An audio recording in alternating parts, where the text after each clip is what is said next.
오늘 말씀의 제목은 기쁨의 근원입니다. 여러분, 대부분 인간은 기쁨을 추구를 하겠죠?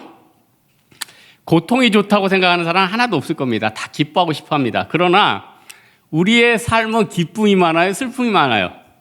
한 90몇 %는 슬픔 아니에요? 이 기쁨의 시간이 과연 몇 번이나 될까요? 방학할 때, 졸업할 때, 어디 시험 붙었을 때. 여러분, 이 인간은 원래 고통 가운데 삽니다. 그런데 사도 바울은 어떤 얘기를 하냐면 생각하건대 현재의 고난은 장차 나타날 우리의 영광과 좋게 비교할 수 없도다. 사도 바울은 아무것도 자랑을 하지 않는데 항상 사도 바울 서신서 보세요. 사도 바울이 자랑하는 게 하나 있어요.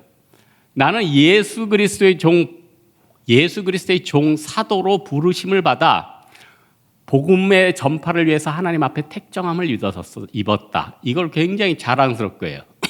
여러분, 우리는 다른 것보다도 하나님의 대사 아닙니까? 나중에 어마어마한 기쁨이 있고 소망이 있고 행복함이 있어요.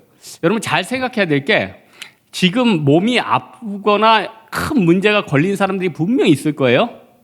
그거 여러분한테 저주입니까? 안 좋은 겁니까? 슬픈 겁니까? 굉장히 그게 또 축복이 될 수 있어요. 어떤 사람은 위장이 너무 안 좋아서 먹지를 못해가지고 살이 쪽 빠졌더라고. 그 사람은 그냥 놔뒀으면은 고지혈증이나 여러 가지 고혈압으로 문제가 생길 걸 하나님이 막아주신 것 같아요. 그 사람은 도저히 자기가 음식 절제를 못하는 사람인데 하나님께서 병드는 걸 통해서 그 사람을 음식에서 구원하는 거예요. 그래서 여러분, 예수님이 모세도 뜻이 구원자잖아요. 모세스가 건져내는 거 아니에요? 예수님도 뜻이 건져내다. 어렵고 말도 안 되고 내가 해결할 수 없는 곳에서 건져내시는 분이 예수님이에요.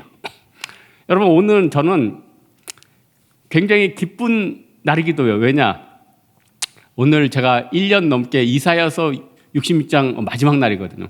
아무도 몰라요. 저만 기뻐하고 있어요. 하지만 저는 기쁜 걸 방학하는 것 같아요.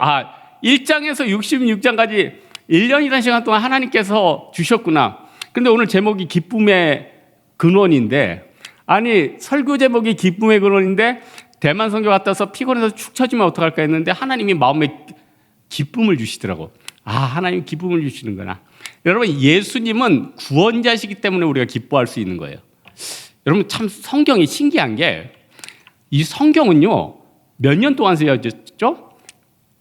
1600년 정도에 쓰여졌어요. 왜냐하면 모세가 이제 창세기부터 모세 오경 쓰기 시작했잖아요. 출애굽하던 시기가 BC 1500년. 여러 가지 학설들이 있지만은 대체로 1500년이라고 봐요.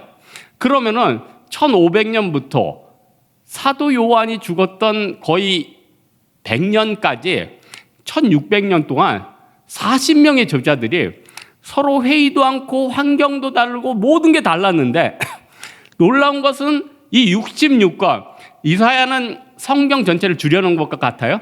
이 66장인데 다 주제가 똑같아요. 다 예수 그리스도예요. 다. 여러분, 창세기 맨 첫 장에 구절이 뭡니까? 태초에 하나님이 천지를 창조하시자. 거기에 성부, 성자, 성령, 예수 그리스도가 담겨 있는 거예요. 그리고 신약 마태복음 1장 1절이 뭐예요? 아브라함과 예수 그리스도의 계보라. 다 예수님이 들어있어요. 그리고 구약 제일 마지막 구절에는 뭡니까? 그가 아비들의 마음을 자녀에게로, 자녀들의 마음을 아비에게로 돌이키기를 원하노라. 만일 돌이키지 아니하면 내가 와서 저주로 그 땅을 칠까 하노라. 그리고 저주하고 또 요한계시록 맨 끝에는 뭡니까? 아멘 주 예수 어서 오시옵소서. 그게 아니고 맨 끝에 구절은 많은 사람이 착각해요. 아멘 주 예수에 오시옵소서. 그건 좀 위에 있어요. 계속 좀 위에 있고 주의 새 은혜가 모든 사람들에게 있을지어다. 이게 끝이에요. 그러니 저주에서 은혜로 끝나고 하나님 예수님 성부 성자 성령에서 예수 그리스도로 오고, 이게 진짜 우연한 일입니까? 우연한 거 아니죠. 우리 예수님은 우리를 위해 건지시기에 왔어요. 제가 얼마 전에 토픽을 봤더니 어떤 부부가 바다에서 캠핑을 하고 있다가 너무 깊이 잠이 든 거예요. 근데 한 2살짜리 애가 있었나 봐요. 걔가 엉금엉금 기어가지고 그 앞이 바로 바닷가였는데 바닷가에 그냥 쓸려버리고 간 거예요. 근데 옆에서 마침 낚시하던 분이 뭐 인형이 있어서 인형이 걸려가지고 이렇게 끌어당겼는데 아기가 울고 있더라는 거예요. 깜짝 놀랐죠. 그래서 이거 애를 내가 건졌구나. 그래서 그 근처에 수소문에서 그 부모를 찾았어요. 근데 놀라운 건 그 부모는 아직도 자고 있더라는 거예요. 그래서 부모는 눈 떠보니까 어떻게 해요? 자기 애가 바다에 쓸려갔다 온 것도 모르고 쿨쿨 자고 있었다는 거예요.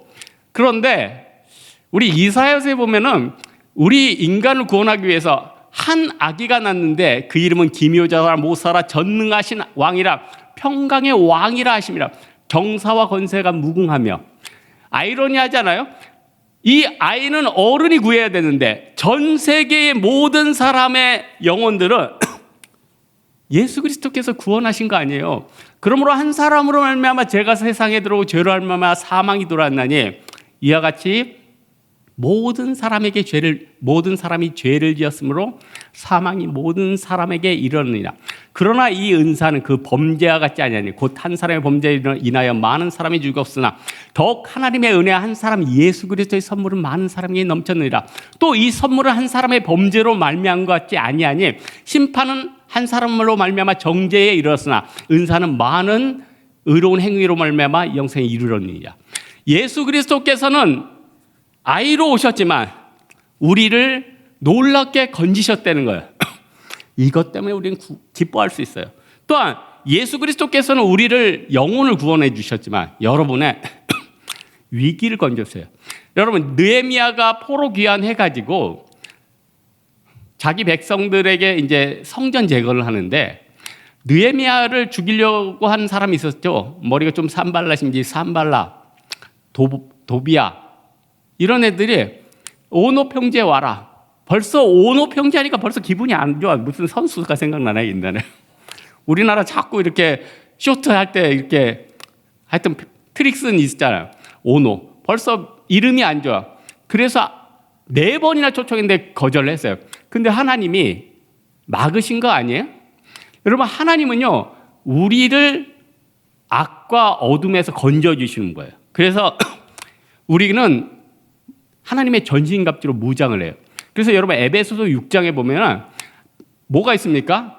진리의 허리띠를 뜨고 의의 흉배를 입고 복음의 예비한 신을 신고 또 믿음의 방패 그리고 악한 자들의 모든 불화살을 소멸하고 마지막이 뭐냐면 구원의 투구와 성령의 검으로 가자. 이번에 뭐 펜싱으로 금메달 따는 거 보니까 그 선수가 아주 뭐 잘생기고 크고 아주 잘하더군요. 그런데 펜싱이든 뭐든 뭐예요?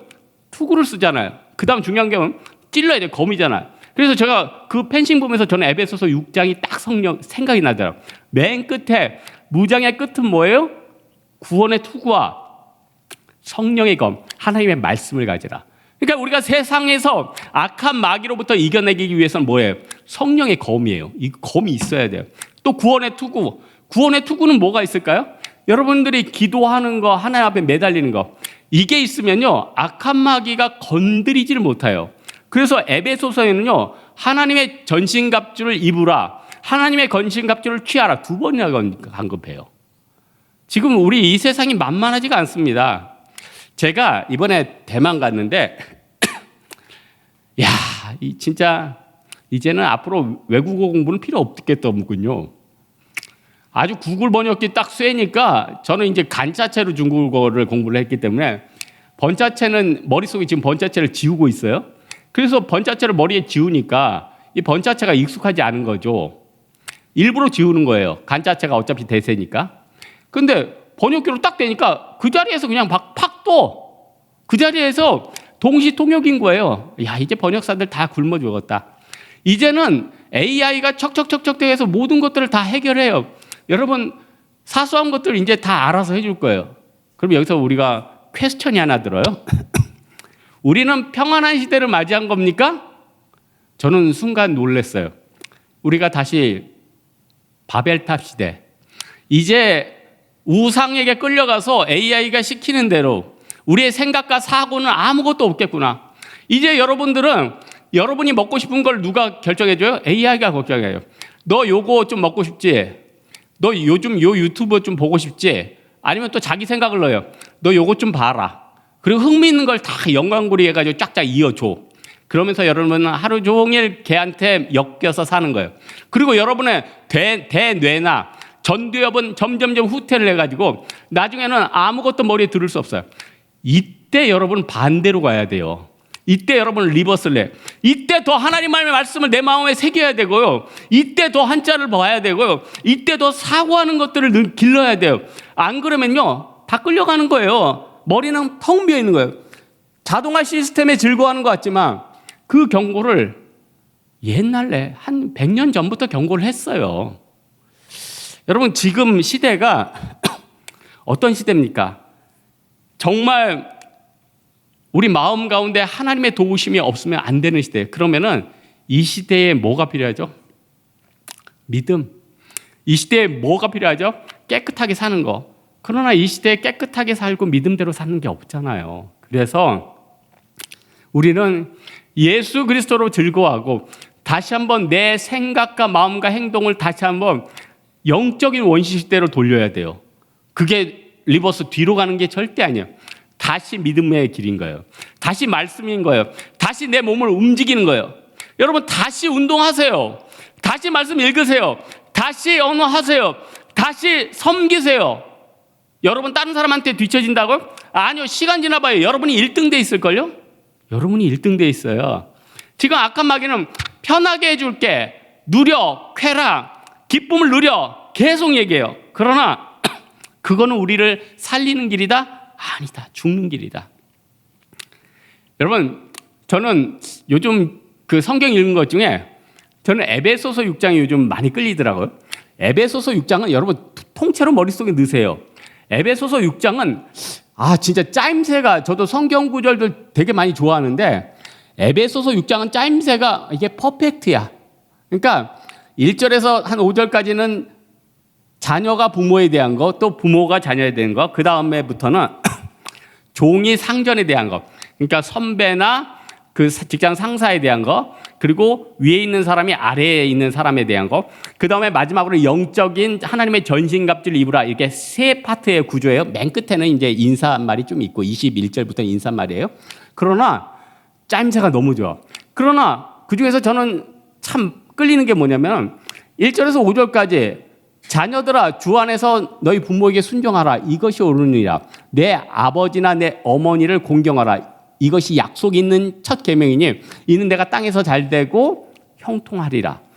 또 아비들아 너희 자녀들을 노엽게 하지 말고 주의 교훈과 훈계로 양육하라. 보세요. 이 4절 가운데 부모와 자식과 부모와의 관계가 다 들어있어요. 너무 명쾌하죠. 뒤에 하나님의 전신갑주도 다 들어있어요. 그러나 이 짧고 너무나도 명확한 진리 앞에 우리는 과연 순종하고 그 안에 영이 있느냐는 거죠. 하나님의 영으로 생각하고 하나님의 영으로 우리는 말하고 있느냐는 거예요.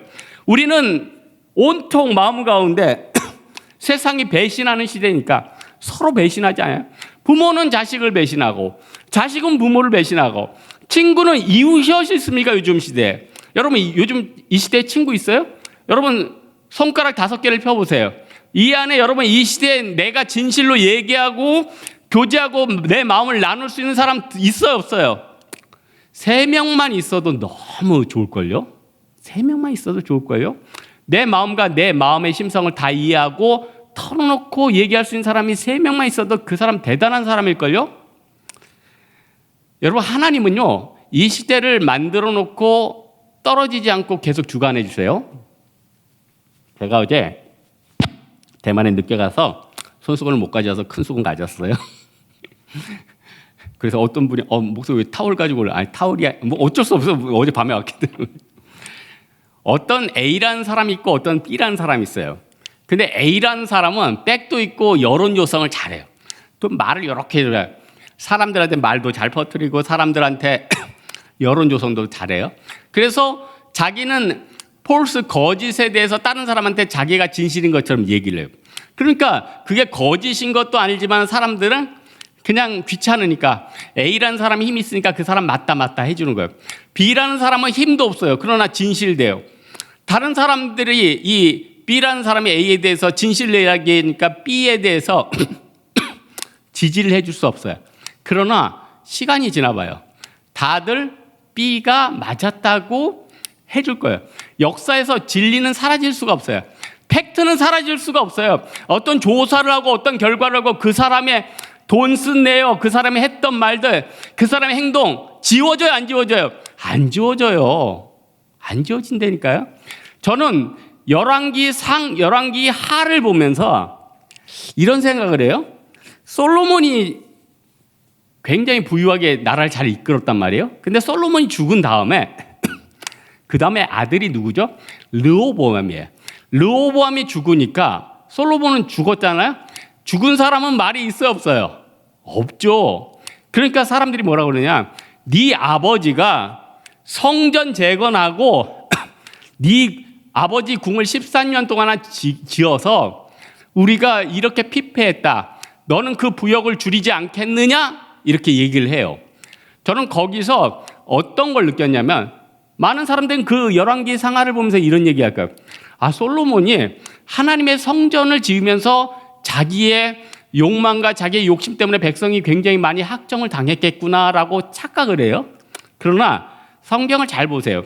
열왕기상 4장 25절에 어떤 말씀이 있냐면 말씀처럼 백성들이 모든 장소에서 포도나무와 무화과 나무 아래에서 평안히 살았다. 백성들이 모든 장소에서 포도나무와 무화과 나무 아래에서 평안히 살았다. 포도나무와 무화과 나무는요, 이거는 가장 좋은 걸 뜻해요. 그리고 솔로몬 때는 은을 돌같이 흔하게 봤대요. 귀금속이 흔할 정도니까 얼마나 부유했어요? 솔로몬 때는요, 돈이 너무 많아서 애굽이 이 돈맥경화라고 그러죠. 돈의 경화가 생기니까 애굽의 병과 마병을 이스라엘에서 돈을 주고 사왔어요. 그래서 애굽의 경제를 유통시켰어요. 솔로몬은 백성들에게 성전을 만들게 하고 자기 궁을 만들게 하고 에시온게벨에서 항구를 지었어요. 그러면 돈이 그렇게 많고 은금이 많은데 그거를 그냥 시켰겠어요? 공짜로 그냥 시켰겠냐고요. 여러분이 교회에 와서 헌신을 하고 선교를 하고 또 헌금을 하고 하늘나라에 텅텅 비어 있을까요? 쌓이지 않을까요? 그게 하나님 공의 아니에요? 그런데 역사가들이나 나중에 사람들은 어떻게 표시를 해요? 그때는 백성들이 그 많은 임금 때문에 평안히 살았어요. 그때는 돈 줄임이 없었어요. 일명 지금 시대로 표현하면 골디락스의 시대예요. 그런데 말하기를 네 아버지 때문에 우리가 그 노역 때문에 이렇게 힘들었다. 너는 그걸 좀 가볍게 해야 되지 않겠니라고 묻고 있는 거예요. 이거 뭡니까? 평가를 잘못하고 있는 거예요. 여러분, 사람의 평가는요, 예수님이 하시는 겁니다. 예수님이 하시고 예수님은 알파와 오메가이고 처음과 마지막이세요. 그렇기 때문에요, 우리는 예수님을 바라보면서 이 세상을 살면 돼요. 계시록 22장에 어떤 말씀을 합니까?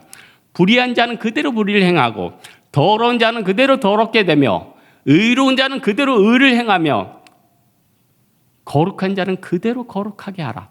보라, 내가 속히 오리니 내가 줄 상이 내게 있어 내가 항해한 대로 갚아주리라. 나는 알파 오메가요, 처음과 마지막이요 시작과 마침이니 자기 피로 두루마리를 빻는 자들은 복이 있느니 그들이 생명나무에 나아가면 문들을 통하여 거룩한 성에 참여함을 얻으리라. 우리는요 이미 천국에 들어가요. 그런데 예수님께서는 우리에게 어떤 얘기를 해주시냐면, 야, 천국에 그냥 가지 말고 천국에 어마어마한 좋은 것들이 기다려. 거기에서 땅에서 좀 쌓아두지 않겠니? 예수님은 웬만한 비유를 한 번, 두 번 하는데 천국 비유는 마태복음 13장에 7번이나요. 씨 뿌리는 비유하죠. 가라지 비유하죠. 겨자씨 비유하죠. 보화 비유하죠. 진주 비유하죠. 금을 비유하죠. 예수님이 왜 7가지나 이렇게 강조를 했을까? 너무너무 좋다는 거 아니야. 여러분, 과거를 10년 전, 20년 전으로 돌리세요. 30년 전으로 돌리세요. 여러분 지금 무엇을 할 겁니까? 여러분이 지금 정보와 지금 지식으로 30년 전에 돌아가요. 그럼 어떤 직장에 들어가죠? 앞으로 정말로 잘 될 직장에 들어갈 거예요. 야, 점점 회사가 클 직장, 그 직장에 들어갈 거예요. 또 어떤 사람하고 친하게 될까요? 점점 승승장구할 그 사람을, 그때 당시엔 찐따같이 보이는데 나중에 대성할 사람, 그 사람하고 친하게 될 거예요. 또 어떤 작은 것들을 사더라도 점점 이 가치가 높아질 그걸 살 거예요. 그걸 산 다음에 묻어두고 기뻐하면서 기다릴 거예요. 그게 바로 천국이에요. 그게 바로 천국이라니까요. 우리 예수님께서는 우리 마음 가운데 뭘 받아요? 마음을 받아요. 예수님께서는 우리의 마음을 받으신다니까요. 여러분, 내 마음이 있는 것, 내 보물이 있는 곳에 마음이 있는 거예요. 마태복음 6장에 내 보물 있는 것에 내 마음이 있느니라. 내 보물 있는 곳에 마음이 있느냐. 눈은 몸의 등불이니 만일 눈이 성하면 모든 것이 밝을 것이요 눈이 나쁘면 모든 것이 어두우니 그러므로 내 안에 있는 빛이 어두우면 그 어둠이 얼마나 심하겠느냐.